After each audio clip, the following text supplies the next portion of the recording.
Hello, welcome back to our chapter 5.1 part 3 on algebraic expression. The learning objective for this part is to determine the values of algebraic expression. So let's have a look at the first question. To determine the value of algebraic expression, first we need to know about there are values will be given, where you can see it here, given that x equals to 3 and y equal 2, and we are going to find the value. All right, find the value. This would be the keyword, so we need to highlight on that. Find the value. Right, we're going to find the value. So what are we going to do? We need to use a substitution method, which means the replacement method. We're going to replace the variable with the number given. So have a look on this, and we can see it here. 8x, x is given 3. So we substitute x is 3. And then minus 5y.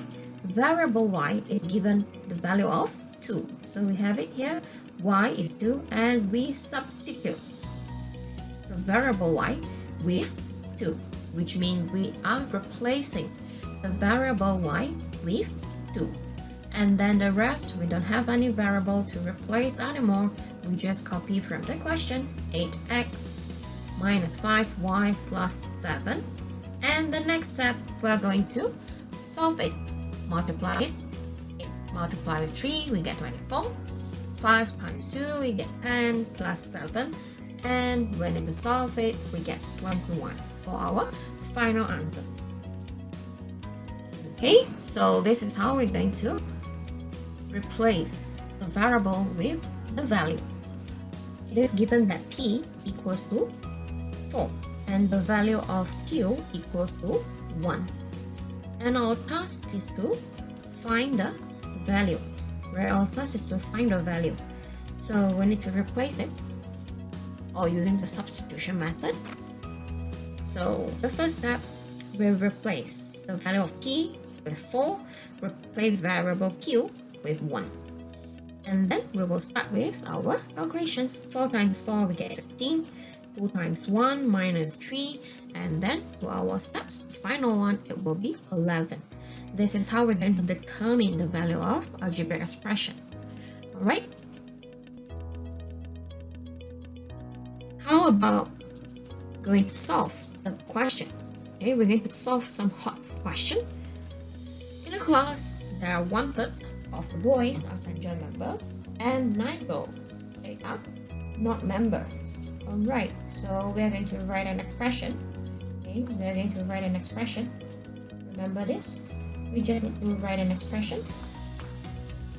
Write an expression for total number of St. John members. Alright, so what are our ideas to do on this? Okay, back to what we have learned before. 1/3 of the boy, which means 1/3 multiplied with the boys. Do we know how many boys in the class? We are not sure. So let the number of boys become variable b, and the girls, number of girls is variable g. Of course, you can replace with any other variable. So 1/3 of the boy. So 1/3 multiplied with boys, number of boys. Okay, plus with the girls, where 9 girls are not a member. Okay, where 9 girls are not the members. So you can actually check it here. Girls, 9 of them are not members. Okay, 9 girls are not members. So we're going to minus 9 who are not the member, so that we can get the St. John members for the girls. Girls minus 9 who are not the members. So basically we have done for this one. I erase it. So we have done for the expression. You just need to show it. There are 1/3 of the boy and 9 girls who are not the member, because I want to find the members only. So girls minus 9. Alright, you can just remove the bracket, and then you have done for the expression. And the next one, if there are 12 boys and 16 girls in the class, calculate the total number. Alright, we need to calculate the total number of the Senja members, which means we are going to use the expression we formed in question A. So when boys are 12 and girls are 16, so we just replace it with the correct value. So 1/3 times 12, we get 4 plus 16 minus 9, and we get our final answer equals to 11. Alright. For question 1, you need to find the value. Okay, question 1, you need to find the value. And of course, you are given the value. P equals 5, Q equals 2, R equals -4. You just substitute the variable with the numbers and work on the calculations. Question 2 and question 3 will be on a problem solving question where you need to write an expression. Okay, usually the first one, you can see that, write an expression, alright, for the total mass. After that, you need to calculate the total mass, alright. Same so with our question 3. You understand the questions. After that, you're going to write an expression for the difference, alright, which means this is a keyword. You need to be very careful about that. Difference, what is the symbol that you need to put it on.